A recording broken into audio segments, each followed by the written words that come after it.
Yeah. Welcome to my. It's time to ride in 3, 2, 1, let's get it.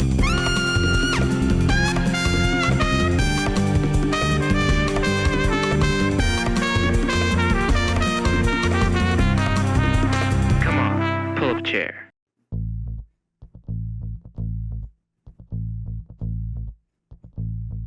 Yeah.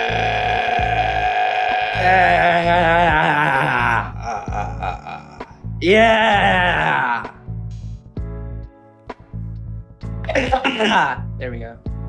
Had to get that out. Had to get that out there. Sorry. Yeah. I didn't actually have it in me. I didn't sleep last night.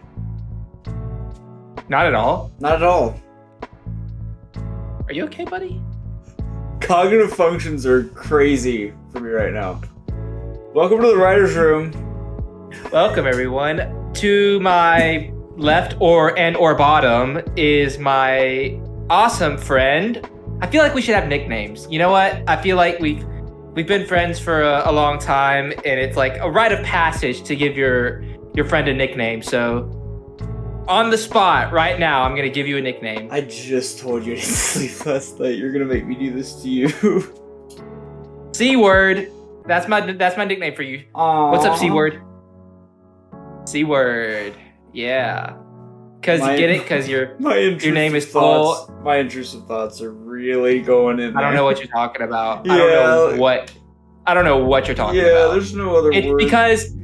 It's because your name starts with the letter C, Cole. Yeah, that's me. And you write words because you're a writer. C-word, yeah. You're a B-word. C-word. B-word, what's B-word. up? Oh my God. That's so sweet. Let's go. Yeah, that's great.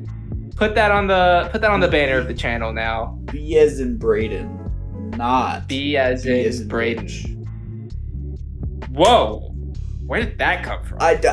I said not. I put not in there. I don't get it, dude. I don't get it. You don't have to. I wonder. Check this out. What? Whoa. Did that work? Oh yes. Look at you. I figured out now how to do this. Look at that. Oh my God. I don't. Whoa. I don't have. Okay.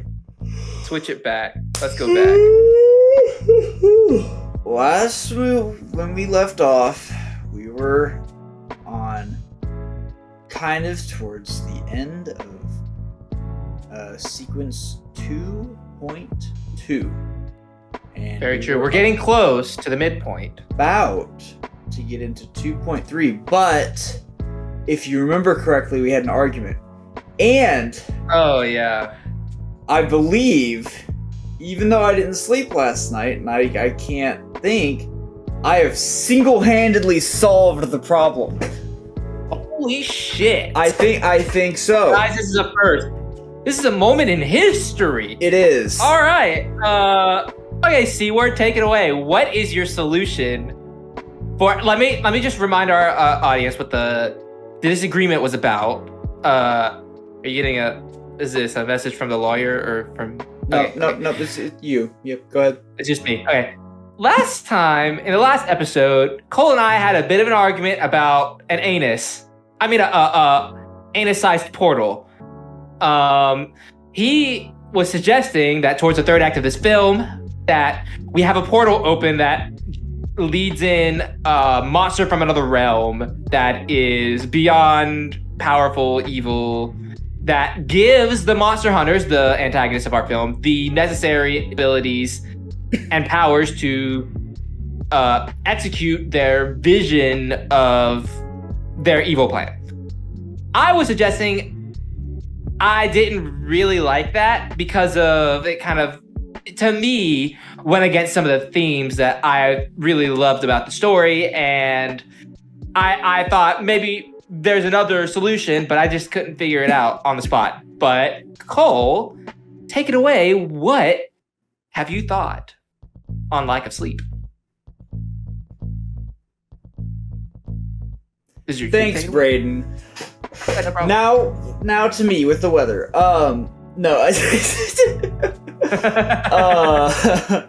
So I want a portal. You don't. That's the gist of it.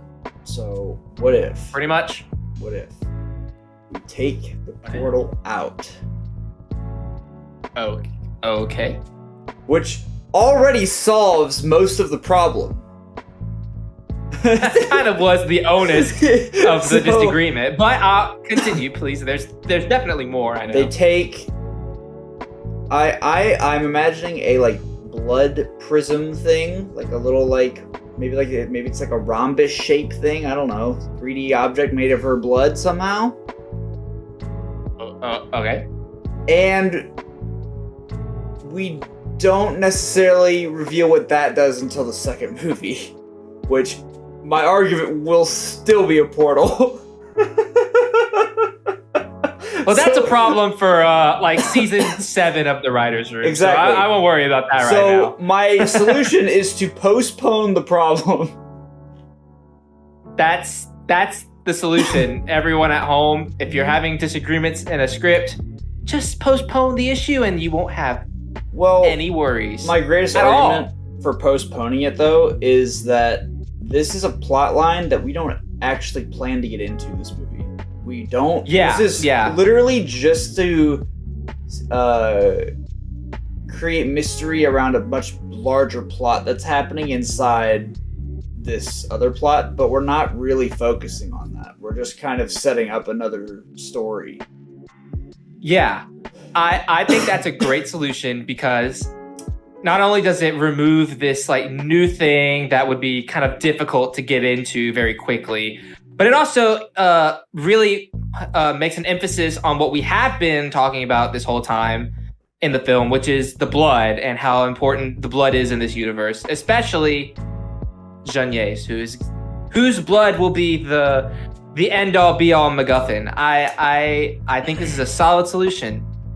Yep, that's right. So, another one solved in the nick of time. Yes. Round 3. Ding ding ding ding ding. Yeah, we need the marketing. We need a bigger fight for the marketing. What's dumb is that technically you win this fight, but it's only because I've actually postponed the argument. I am 2 for 0. 2 for let's I'm getting that goddamn portal, bro. You know what? I mean, I might have to concede, but that's not a fight that's not a discussion we're gonna have right now. Yeah. I'm not willing to concede yet. But ask me when we do season 7 and we're writing the sequel, and maybe you'll get your portal. I do think to create more plot opportunities, we should break this little like object into at least like 2 pieces that Jeunet and the coyote can steal. Yeah. Okay. And I honestly don't think the coyote knows what it does. I don't think he has any idea. But we also have to get there first. Okay.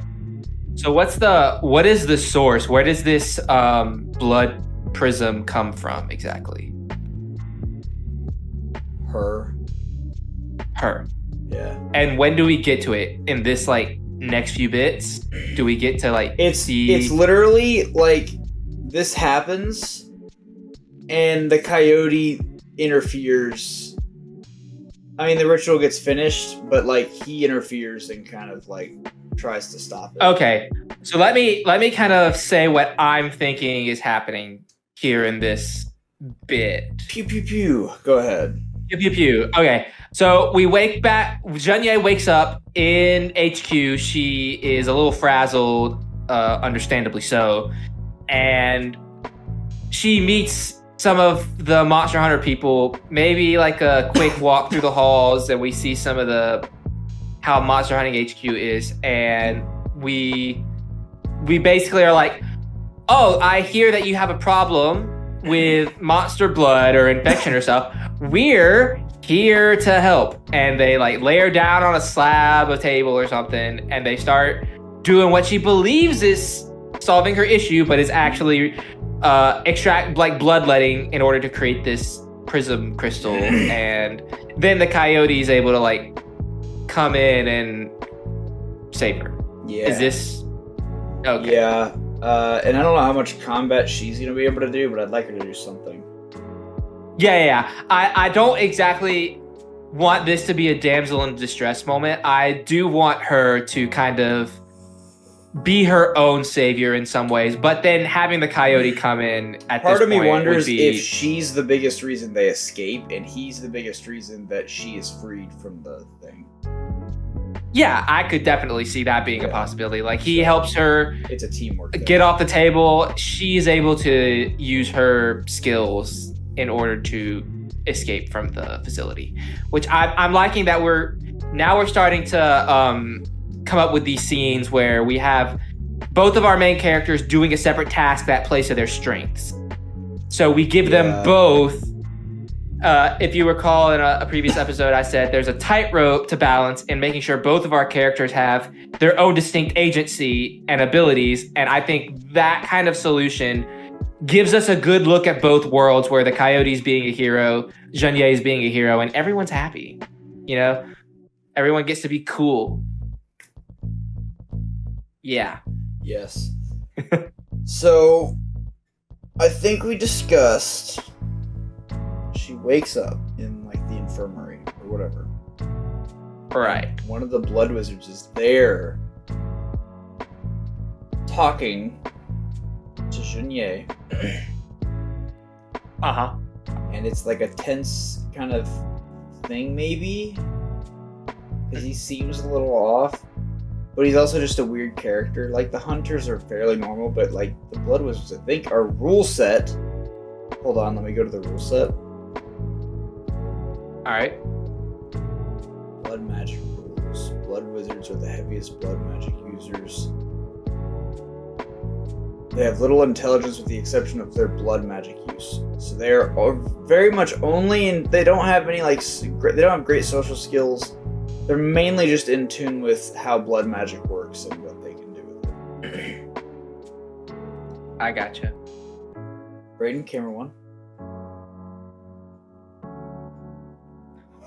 I don't have that one queued. There we go. Yeah, Back I'm with to you. camera two. It's kind of not that.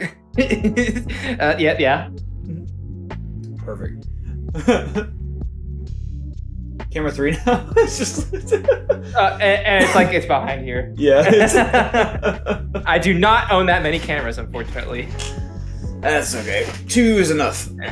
So 2 is plenty. Shall we yeah, why don't take a you look at the document and see what we can do here? Oh, brother, the document's up. We're looking at the document. You're not, but we are. Well, let me get into the document. Yeah, get into the document, bro. I'm gonna let you do type some stuff. shit. I typed a Let's bunch type some of stuff. action stuff. You did type a lot of stuff. So I'm gonna let you. Let's take a look. See here. All right, last I'm gonna let you have some fun. thing we saw is oh shit, we in HQ. All right. Well, question: would this be the midpoint Yes. at this point? I don't think the midpoint technically starts until Jeonye and the coyote, like when the audience realizes the blood magicians, their true intent in not helping Jeonye, but in creating this blood prism. That's, to me, when the midpoint actually starts. That's when we see the most like clear, obvious dynamic shift in the story vibe. Okay. I'm Okay. present for the well, kind of. present. I'm like a quarter of the way present. That's If we wait That's about enough 12 for me. hours, I can become fully here. all right.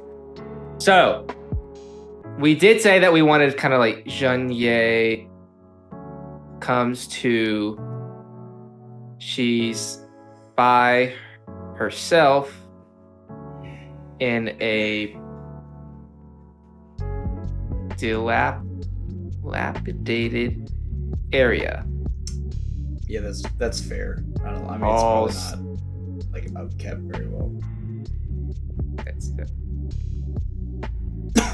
And I don't think we have to go Perhaps. into like crazy details. We just need like a quick summary of like the conversation with Blood. Yeah, Wizard let's before see the it. coyote walks in. That way we can save She time. and work on notices- dialogue later. Yeah. Someone is nearby. A man shrouded in shadow. Shadow Man. Shadow Man. Shadow. Shadow Man. The head. Can I say that? I don't know. Can we say that? Can we get away with that? I don't know if Sega would let us. No, I don't believe we can. It's just... Yeah, they seem pretty chill. Sega's coming to get you. Sega's coming to get you, Dude, C-word. I just hit my teeth on my mug. My depth of field Ow. is just gone. Depth of field. That hurts. Shadow Man. Come here. I can help you with your problem. Feels wary, but follows. Sure. They pass by all the hunters. They're not doing badass shit like she'd assume. They're being boring / doing paperwork or some shit. Boring stuff, which we mentioned in a previous episode that we wanted it to be kind of I wonder if there's like against expectations. like a lab too. Yeah, possibly, yeah. Like there's like alchemists. Science. Crazy. Shit. Science shit. In a hidden room, a bunch of cloaked figures crowd around. They start bloodletting. So before we get into where she's on the ritual, I have a thought. Let's hear What it. if instead of a table, they just kind of like lead her into a circle of them and she doesn't really pick up on it right away? That's not a character for her. I don't know. I think it'd be cool if like once the ritual starts, she starts just like floating. Because they're like taking the blood out of her. She's like floating as a result of this. I think that'd be kind of cool. What? The room glows red and shit. I honestly envisioned a pentagram, but that's very stereotypical for... Yeah, something I like wouldn't this. want a pentagram, but Yeah. yeah, what if there is some sort of symbol in the Shout middle out of the Satan. room? Sorry. Shout out Satan, my dog. If any entity was going to sponsor this podcast, it probably would be the Agents of Hell. So reach out to us and Yeah. Sponsor this video, this podcast. Yeah. This Anyway. episode is brought to you. Yeah. Yeah. What if she walks out into the middle of this room and there's some sort of symbol on the ground, and then all these people come out from the shadows of the walls. They start doing some things. Maybe it's like talking or doing some sort of motion, and then she starts slowly levitating off the ground, and then blood starts to like come out. Yeah, like and then fingernails forms just into her the arms, crystals. just like I mean, Yeah. Like it's not even Every in places that make orifice, sense. It's just like it's just like random like spots. Yeah, kind of just like coming out of the skin, like reverse osmosis, like just like, and then all coagulating into a crystal that kind of like floats in the middle. Yeah, we're doing that. Yeah. Okay. Jeunier stands in the center of the room. All right. Hell Bunch yeah. of cloaked figures. Not KKK. Just want to make that clear. That's such a good point. Come out from the shadows. They start acting real weird. Chanting / doing motions / etc. Slowly, blood comes out of Jeunier like reverse osmosis out of her skin and coagulating into a prism. What the hell? What? And then, yeah, Okay. Jun-Ye. How is Jun-Ye exactly reacting to this This kind hurts. of? This hurts, bro. This is painful. This as hurts. shit. This is not Hello? fun. I appear to be frozen. It's fine. Just know that I'm continuing to write things. Yeah, he is frozen. Jun-Ye is in indescribable pain. He is. Since she is a like trained assassin, there we go. Would it possibly make sense for her to have some sort of like pain tolerance training that we can maybe see her kind of play with in this? I think we've been scene? watching her do that with her little episodes. I think this is unlike anything. Yeah, but now it's like we've gone into another realm of uncomfortableness. I see. True, yeah, and it's just like it's not like they're torturing her I'm for still information. frozen on yeah, that go back to the other one. they're not like Crazy. torturing her for information, so she's not fighting pain necessarily. She's just experiencing it. Yeah, that makes sense. All right, let's see here. Her training. Her training is no longer of help. It's too much to bear. Just before she goes into the light, what? Bam! The coyote breaks in. Whoa. Wait. We skipped. Yes, but we skipped a few steps. But what's that? I think we need to have a moment where the coyote and the wolf kind of end up meeting with a dude that's like higher up than them in this cult and explains to them that they're about to be promoted for, doing what they're doing, and then they reveal the true intentions. And it's like, yeah, we know something's really wrong here, but they don't know that. Mm-hmm. So, and I would even argue, I don't know, because like at this point, the coyote breaks in, we're past the midpoint. We're at 2.3 at that point, because that's escalation. So I think we need to have the midpoint be when we switch over to the coyote, and this bullet point, this last one that you've just written, I think that's the last of the midpoint. Here's what I'm seeing this kind of play out as. I'm seeing we do like a transition of sorts to as soon as the coyote breaks in, we go back in time and see his perspective, how he got to the situation, including meeting back up with the wolf, running into the upper echelons, getting all that information. Then we cut back to the thing that we just saw continue forward.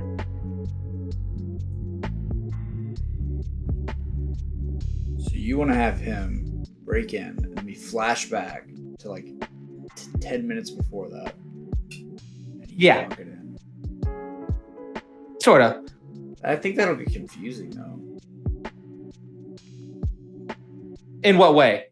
Well, I don't know. It's just like we haven't done any of that style of like filmmaking so far. Like we haven't done any flashback sort of thing.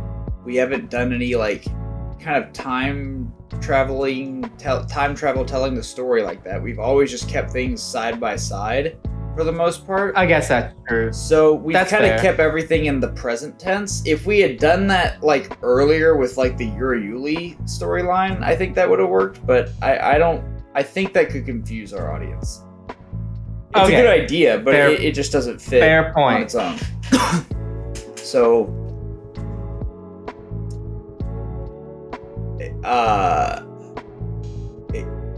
yes. Yes. I don't want this transition to be bland. That's my thing. I kind of don't want. I don't really want it to be sort of a similar to what we've seen already in terms of moving things around time-wise. Will this work now? Well, maybe we just throw in some Yeah. I don't get it. Yes, Yeah. that's not What going well. It's just like, yeah. Maybe we just pepper in some like coyotes doing stuff in the HQ in between some of these. But I mean, I don't know. Well, that's kind of similar to how we've already played out the Fresno Nightcrawler and the Uriuli scenes.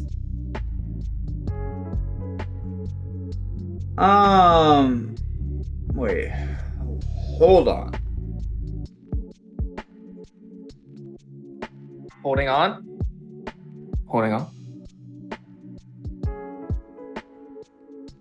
So she picks up the kid that got grabbed and runs alongside the other. They run into the darkness and out of the fog. That's all the story we see. In parentheses, for our knowledge, we know they make it to Dallas, so we wrote that down. But there's nothing where it's like, oh, they ran all the way to Dallas, and then we go back in to like talk about what happened during that time with the coyote. I think it's more like they ran into the darkness, we're done with their part of this event, and then we go to the present part of the coyote and what he's currently doing after they've run away.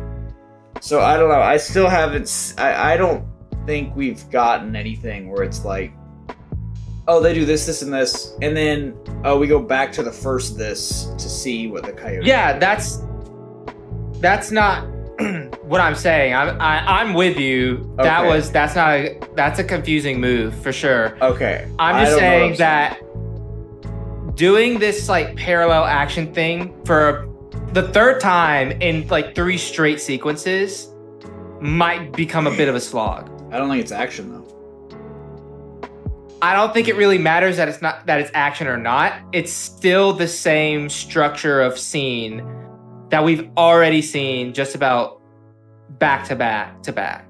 Okay. So kind of telling this part in a slightly different way, and also with the added emphasis not being confusing, I think is what we need to try to do right here.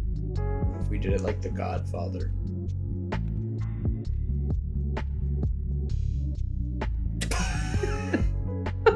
Stupid. What the hell? Just waiting for it to go back. What? Yeah, it's what not is gonna. that about? It's stuck. But yeah. Yeah. Okay. Tell me what do you mean by the Godfather? The infamous Godfather, or the famous Godfather. I don't know. It's the Godfather. One of the greatest. Well, it's argued as one of the greatest films of all time. Yada yada yada. Pretty good one. If you haven't watched it, see it. I enjoyed it. The end of that.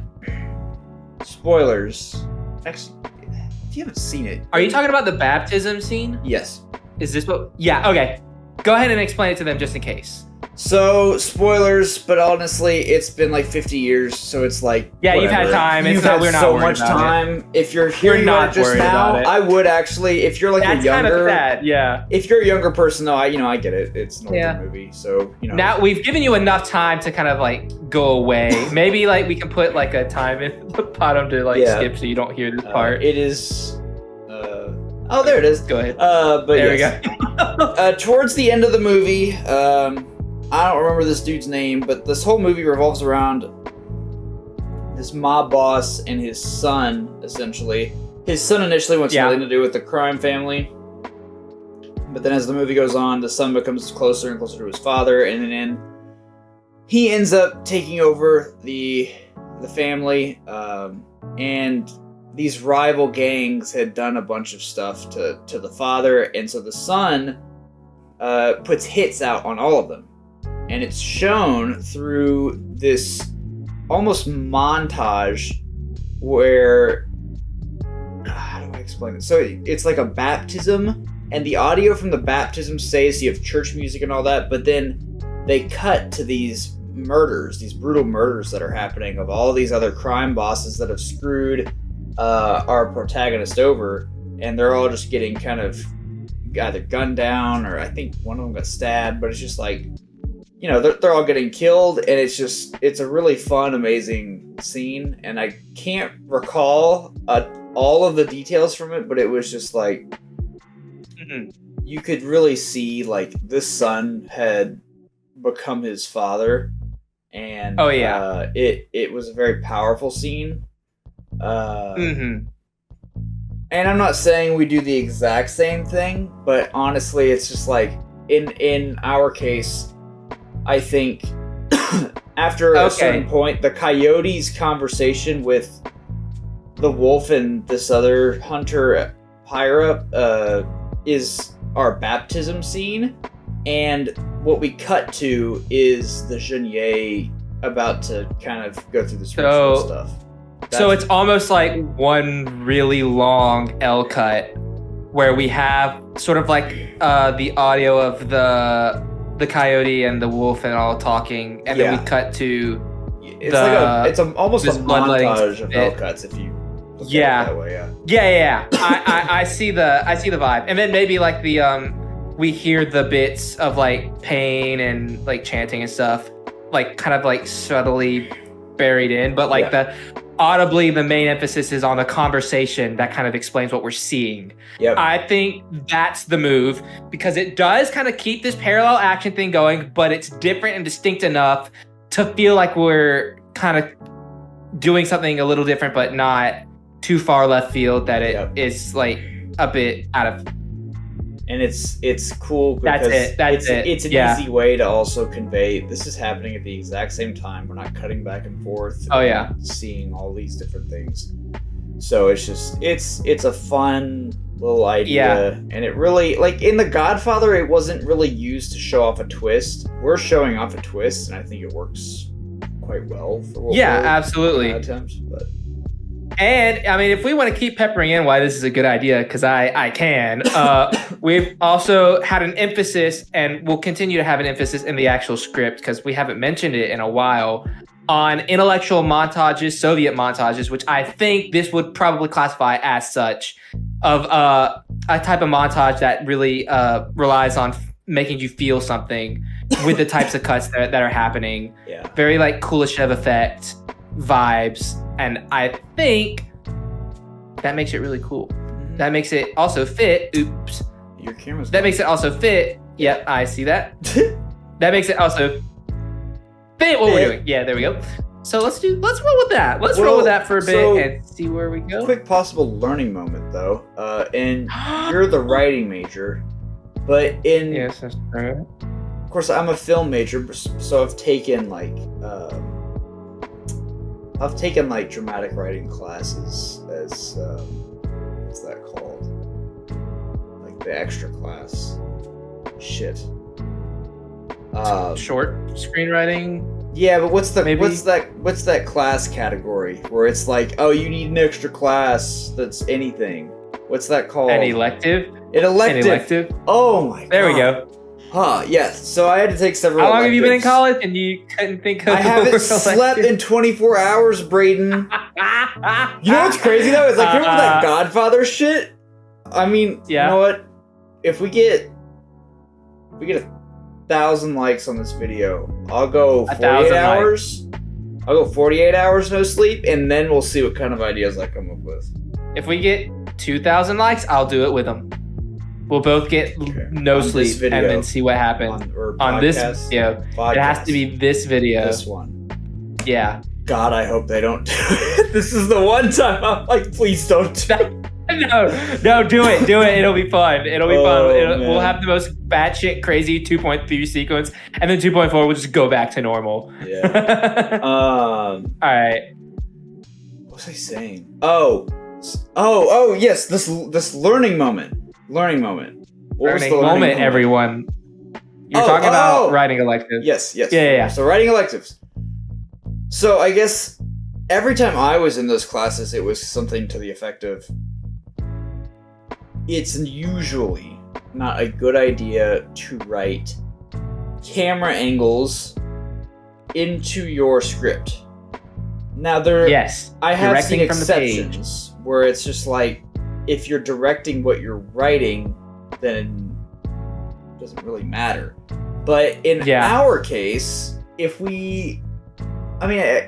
that's the thing, it's like, if we plan to make this ourselves one day, once a production company was like, yeah, we'll give you money. And then we did why it. the hell not? Yeah.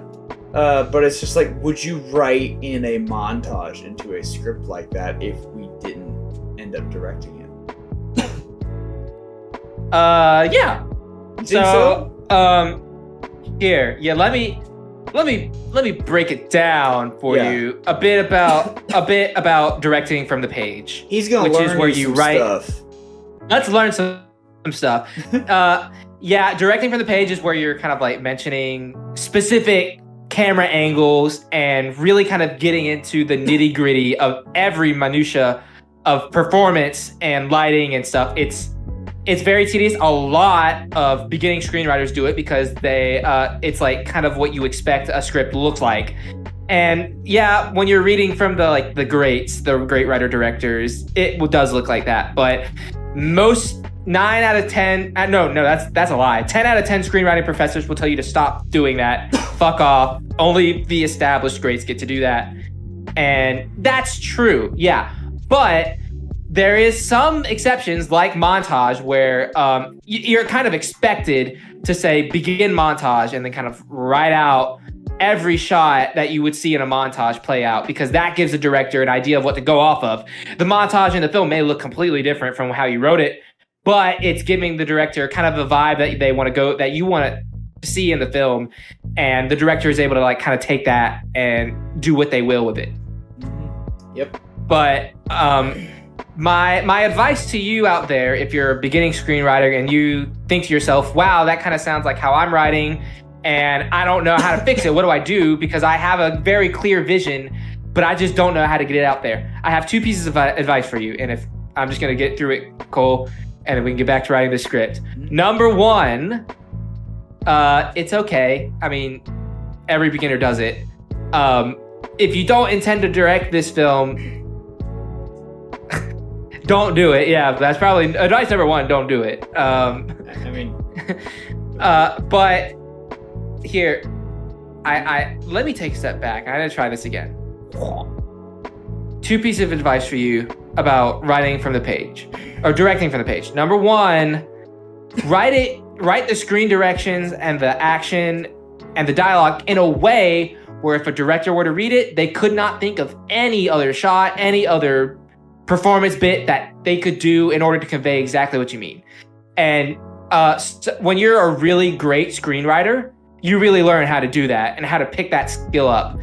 And this is where you're able to use that poetic nature that is in every really good novice writer, that they like get really big, like flowery blocks of paragraphs. That isn't necessarily great for screenwriting, but you're able to condense that down into such a clear vision that the director's like, oh, I have to get this high angle shot from the bleachers, and that's the only thing I can get to make this scene really work because of the writer, how they wrote it. Mm-hmm. There you go. Yeah. And advice number 2, just keep writing, keep practicing, and thin it out slowly, because it's hard to break a bad habit like that. And I can tell you from experience, it took me a while to kind of get to where I am now, and I'm still trying to formulate my style of writing to kind of fit a director and a producer more friendly, like, because I'm still kind of stylistic in how I write, and sometimes that's not always necessary or wanted. So it's just about practice and really know who's your audience, like who are you writing for and what are they gonna want. There's your advice for the day. Piece of advice that I've also heard is just like, if it isn't directly part of the story and you know you're not directing this script, then you shouldn't add it in, because at that point, That's a good point. That's a good point. That is the director's job to kind of flesh out more of the background of these characters. Yes, the writer kind of establishes their personality a little bit, but the true like in-depth backstory lore of it, I feel like is, and I've actually seen it to where it's between the writer and the director if they're like working together. But I mean, most of the time it's like for like what's in the bedroom. It's like typically props and the director have a conversation, even if it's not directly listed in the script. So it's just like, if it's not story related directly, like if it's like, oh, that picture's her mom, that's really important to her, and that's part of the story, then yes, that object will Then, be yeah, that's important. So it's just like you just got to think of stuff like that. But Yeah, don't get bogged down in all the little details. You're the writer. You're focusing on the story and the characters. Really make sure that's perfect, and then you'll find a director that aligns with your vision, and they'll be able to kind of bring that to life. And they'll do all the hard work for you. You get to do the fun part, which I think is making the story and all the characters and writing these really cool bits of dialogue and all. The director has the slog of like, oh, I got to do this camera shot and I need coverage. We got to shoot 12-hour days. Nah, the writer gets to sit at home and do all the fun stuff. So leave the boring stuff to them. Have fun. You know, that's the real takeaway here. And I would even say, even if you're directing your script, it's a good practice to just write it as if you weren't first, and then go back. If you, I should probably work on that, but go back and add those extra details that would be helpful for a director. But anyway, that's Let's go back. Good learning Let's lesson. cut to Jeannier and Coyote in the HQ, and they got some issues going on. So let's say about right here. Do you think where after Jeannier passes the science shit and she's going into the secret room, is this where you want to kind of bring in Coyote and that conversation? As soon as I think she's like not talking, which I mean, at this point I think it's safe. I don't think she's talking. Yeah. So I actually, I think I like your little insert there because we don't want to like have everything take too long, and we might end up like redoing this whole kind of section a little bit when we actually write the script. But we'll at least there's have no the basic telling how idea. it'll look. Yeah. Mm-hmm. So do we want the wolf to be here for this sequence too? Because I do want him to be back in the story by around this point. Yeah. Because I just don't know how we. What if it's the coyote stumbles into an important looking room? What's the boss? What's the boss like? Well, and it's not is like he, leader like- of HQ. I imagine it's like, I don't know, maybe there's like a council of hunters or something stupid, and it's like he's just one of those Council of Hunters? members. Like it's just, but it's just like one of them. Council of Hunters seems to be awaiting him. The wolf is already there. Sick, yeah. Let's just do that. Looks back at Coyote. This some shit right here. Mhm. That's his thought process. Then let's see about Jeannier. She's got the cloaked figures. The council sorta just tells Coyote what's going on. Yep. What is going on? What's going on? What's exactly going on? Dude, you keep. I don't know. I don't know what's going on. Okay. Let me think. So we got your friend and from what he's told us, referring to the wolf maybe, Yeah. I don't know if he did. she's got exactly what we need.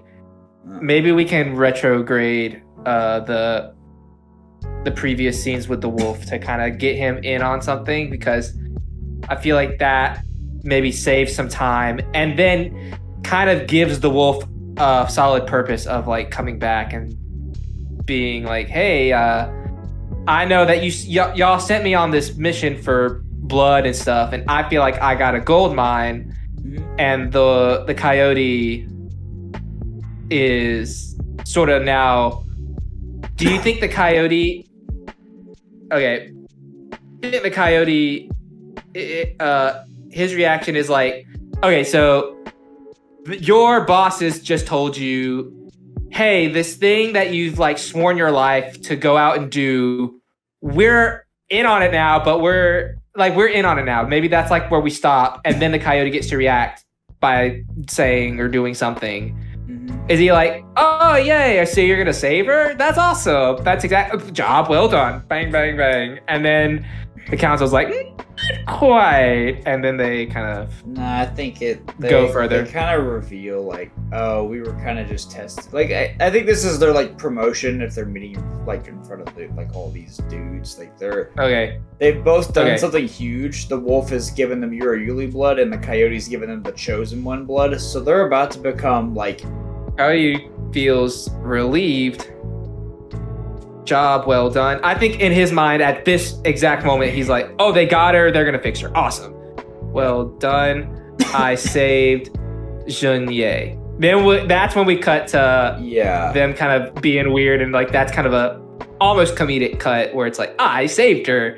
No, you didn't. Yeah. So council gives Wolf and Coyote promotions. Woohoo. And reveals their, this is important, true intention. Whoa, our first bold underline. First bold underline. Yeah, bold underline. That's when stuff is really going down. Hell yeah. Hell yeah. Yeah, hell yeah.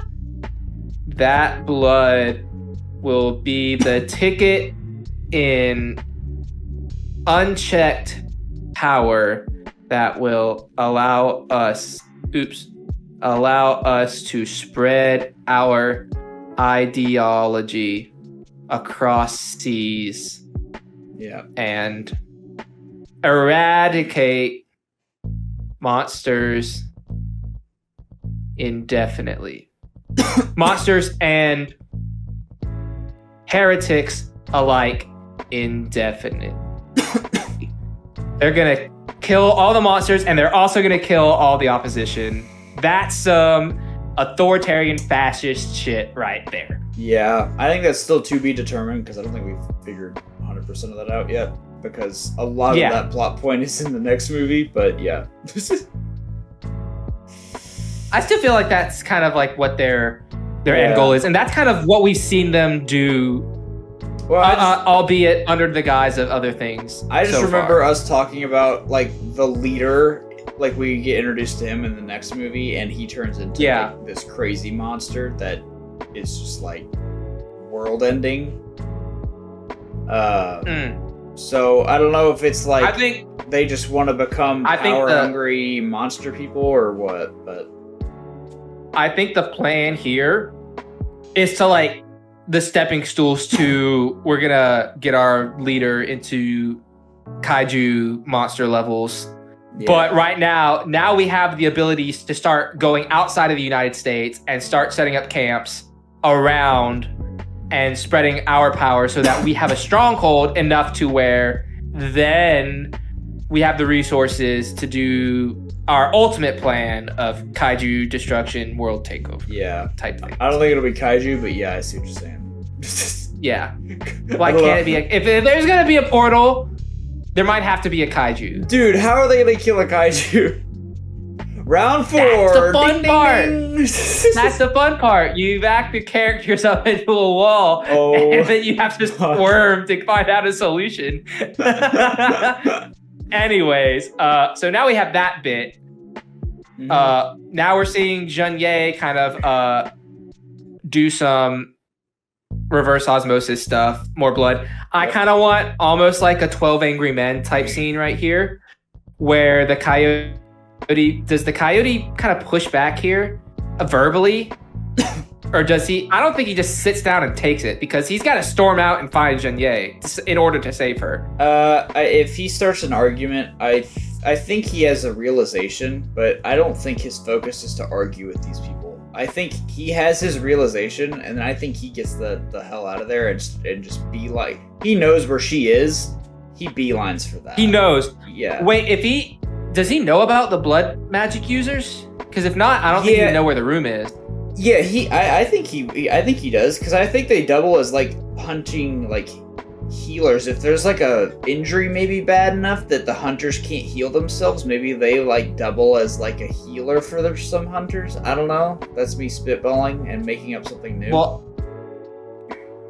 I want there to be a little bit of an escalation with the coyote. Just a little bit, just a hair, not anything crazy. But one step up before he runs out of there. And I don't know what it is yet. If it's not like... Right, well, what if it's like... What the hell are you doing? His eyes widen, and he's just like... I thought we were trying to cure the world of monsters, and like that was the thing. Something like that. Hell yeah. Hell yeah. Yeah. That's kind of what they are. That's what they've been doing under the shadows, is spreading and corralling the monsters around to where they can strategically take them out. Yeah. This is where the coyote kind of like gets into the issue of like, I was born to kill monsters, not use them as pawns. Mm-hmm. And I think this is a bit misleading because he's not born to kill monsters, but that's his journey. He's still at that point where he thinks he's born to kill monsters. Yep. All Shark Tank style, he's like, I'm out. Rat cage style. Yeah, rat trap style. He's out. Tense stare down. I think there's a little bit of a moment where they're just like, the council's kind of too stunned at that reaction, because they obviously were expecting him to just be like, yeah, I'm general or manager now. I don't think the wolf says anything, but like I don't know. I have something for the wolf. I have something for the wolf. Okay. Tense stare down. The wolf looks at Coyote, all like, bro, you gotta join me. Then Coyote dips. Yeah. And then eventually the council. Yeah. This is where I think, prove yourself, wolf. Go hunt. Hoorah. That's kind of cold. I don't know. That's kind of cold. Prove yourself, wolf. It's a good night for Then- a hunt. Then the wolf runs after Coyote. Yes. And then we cut back to right before Jeanier's out of it. Coyote breaks in. Midpoint, almost. We're done with that. Let's move this up. So now we're at the About right here where it happens. Yeah. Yeah. So, folks at home, we're halfway through beating out this movie. Hopefully the second half won't take as long. The second half probably won't take as long because that's more of a downward slope, and we kind of have a clearer idea of what that's going to look like. So maybe right before we head out of this episode, let's maybe go back to our quick guide and remind ourselves of what's over the horizon here of what's next. Yeah, so they fight their way out of HQ. Yeah. We have the Coyote having his existential spiral now that we know he knows what's going on. Yep. We fight our way out of HQ. Yep. They worst things happen. They make it out of Dallas. They kind of fight like there's a big trust that's been broken here. But she still has this problem. For sure. The Coyote's just his brain's scrambling, so he's like, all right, there's a man in the swamp. Our last option, we have to go to the man in the swamp. The wolf and his gang is on their tails. And then I think honestly, there's probably a dash between Monster on their tails and Man in the Swamp needs time to make the concoction where they fight the swamp monster, because I think that was our last big monster fight that we had before the main monster fight. At the Yeah. end, Could at the we? very end. Yeah.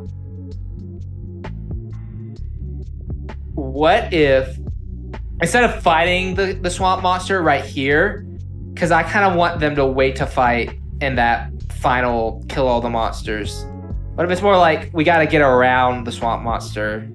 Yeah, Or do you think they got to like lay some fire down? I think they gotta before we kill get to the. that I point? think that they run into the swamp monster before getting to this wizard guy. But I also, Okay. now that I'm thinking about it, I'm having a hard time envisioning hunters and monsters fighting side by side unless it's like Yuli. But Yeah. I mean, I don't know how we've kind of set them up to be away from Dallas, so I'm not sure how that would work. So I'm kind Could of we just set- of the maybe opinion where we create this big, cool swamp monster thing. We have them fight a bunch of hunters, and then we do the coyote versus monster Junier, and then that's our finale. That's my thing.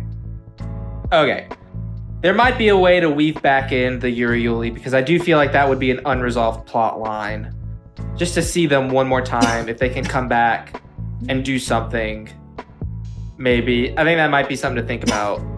Yeah, and that might be where we get into that more with the script. I just don't know how to get them over because they're on the west side of Texas, so it's kind of hard to Yeah. get them over onto the east side of Texas. But I mean, you know, we're the gods of this universe, so we can do whatever we want. Very true. Stuff to think about as we continue to work through this. Yeah. So, I mean, yeah. But anyway, so continuing on, man, the swamp needs time to make the concoction. That's kind of Brayden's cowboy wizard that he came up with. So he's Boy gonna Wizard. Bro's gonna be in there, and then we're gonna have a boss Bro. rush finale, which is gonna be a bunch of hunters. We're Hell clearly yeah. debating on exactly how that's gonna go down a little bit. We're just kind of trying, not debating, but just trying to kind of puzzle piece it together still. Yeah, piece it together. And then we have our false resolution. Oh, they've done it. All Junier just needs to drink the cure, do whatever to the cure. Yeah. Inject it, maybe. Oh, I but don't know. not. Oh no! Quite. She turns into a monster, which we have decided is the. Hold on. Oh.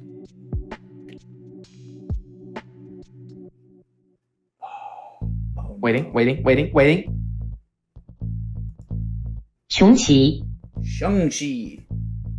That might have come across on the audio of the podcast. But it's Shang-Chi, which is a tiger creature. Winged tiger creature. Turn the camera. Switch camera 2. It's not working. Okay. It's not doing it. They are.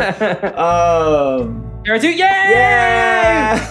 The monster. Yeah! Woo!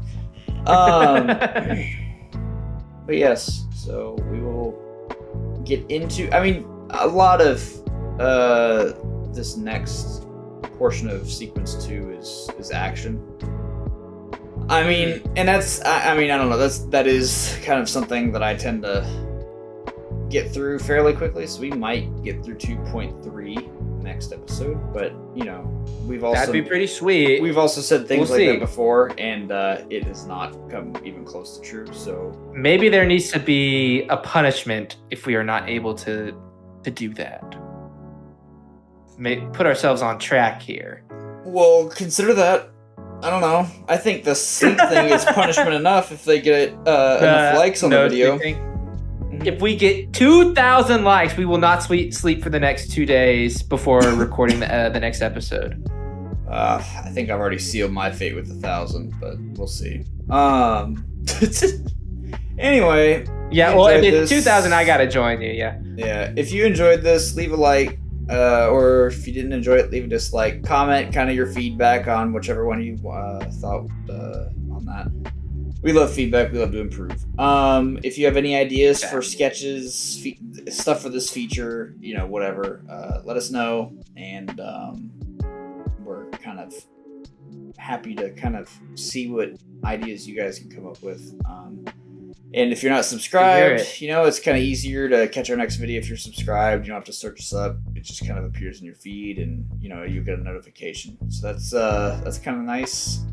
We're on Spotify, we're on Instagram, we're on TikTok. Check us out. Soon to be on other podcast related platforms. I actually I did some research on that, and I know how to do it. I know how to do it, I think.